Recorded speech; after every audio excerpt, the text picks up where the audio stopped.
Ayan, good morning ka-farmers. Ito, ang aga-aga nating nagde-deliver ng ito, yung organic, yung sinunog na ipa ng palay. Ito naman yung chicken manure, dumating kahapon. So, itatransfer ko doon para dyan sa ano. Uunahin ko muna ito na i-apply doon sa kwan. Yan, tingnan nyo ina-apply ng aking bayaw doon. Yan. Aga-aga natin. Ayan. Yun naman ang buhay ni ka-farmers, oh. Hirap. Alas 6 nandun na ako naghahatid na. Oh. So, update ko kayo doon sa kabila. Ayan, ganito ang ginagawa namin. Ayan. Oh. So, naplat na namin ito.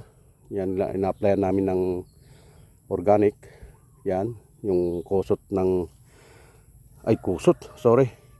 Yung ipa ng palay na nasunog. Yan. Oh, kinakalat na namin.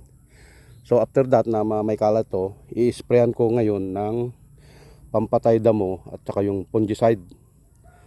Saka yung para mamatay yung mga insekto na nasa lupa. Yan. O yan.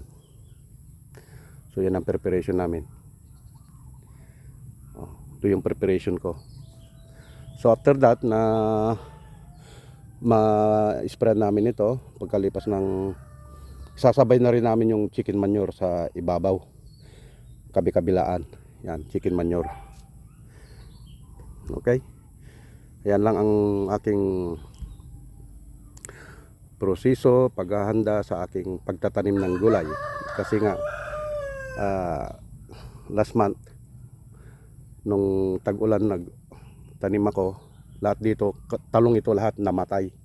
Yan ang natira, yung ganyan, oh. Yan. Mga ganyan. Pero namumunga, kaya lang pinatraktor ko na. Pinatraktor ko na ito, pinakultivate ko ito. Kaya ito panibago para sabay-sabay. Nanghihinayang ako doon sa mga talong pero no choice po tayo kasi nga kabi-kabilaan eh. Hindi naman, kung itong area lang sana nabuhay dito lahat, ayan, hindi ko dapat na papagalaw na kasi nga gaya niya namumunga na. So obligadong tatanggalin ko.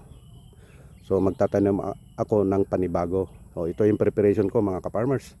Ayan. So subaybay lang kayo sa aking YouTube channel para updated pa kayo sa susunod kong pang mga vlog about sa pagtatanim. Ayan. Subscribe lang kayo sa aking channel. Malaking tulong na po sa akin. Yan, para updated kayo sa lahat ng aking binablog. Yan. Have a blessed day sa inyong lahat. Bye bye.